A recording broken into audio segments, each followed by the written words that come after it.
Offrir aujourd'hui Internet à ses clients pour un professionnel du tourisme est devenu quelque chose d'indispensable, comme l'attestent différentes études. Plus d'un tiers des touristes partent en vacances avec leur portable, près d'un tiers partent aujourd'hui avec des smartphones, ces petits téléphones intelligents. Et dans le tourisme d'affaires, c'est encore pire, puisque près des 2 tiers des voyageurs d'affaires sont équipés de leur ordinateur portable quand ils sont en voyage d'affaires. Donc aujourd'hui, pour ces gens-là, avoir un accès Internet entre guillemets comme à la maison est devenu indispensable pour eux quand ils sont en vacances.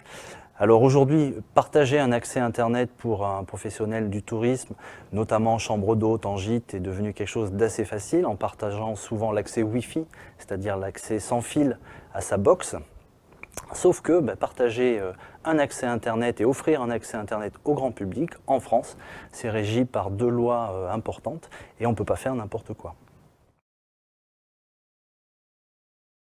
Donc cette première loi, qui date de février 2006, considère que tout particulier ou entreprise qui donne un accès public à ses clients est un opérateur Internet à part entière et donc est régi aux mêmes lois que les grands opérateurs Internet français.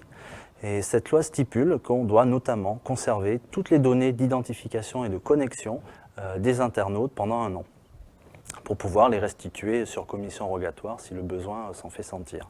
Puis il y a une deuxième loi qui est la loi Hadopi, qui vise à protéger tout ce qui est la production et la diffusion d'œuvres, notamment sur Internet, et d'empêcher tout ce qui est téléchargement illégal.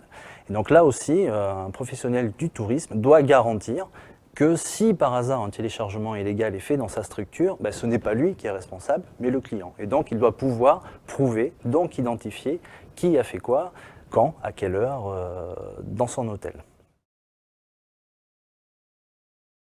En fait, rien de compliqué, il suffit d'intercaler du matériel, un ordinateur, une boîte entre son accès ADSL et son réseau interne, ses clients à l'intérieur de l'établissement. En fait, ce petit boîtier, c'est simplement un ordinateur dont le rôle va être de filtrer toutes les connexions, d'interdire l'usage de certaines pratiques, comme le téléchargement illégal par exemple, et d'enregistrer toutes les données de connexion pendant le laps de temps où le client a séjourné dans l'établissement. Alors, avantages et inconvénients des 2 solutions. Le fait d'avoir le boîtier en interne chez soi a l'avantage de la totale maîtrise sur l'infrastructure, mais demande des compétences, alors que le fait de louer ce boîtier à un prestataire lui délègue l'entière responsabilité de la gestion. Néanmoins, il faut quand même avoir un œil et un contrôle sur ce que fait le prestataire pour s'assurer que les données sont bien sauvegardées et qu'on peut avoir accès facilement aux données.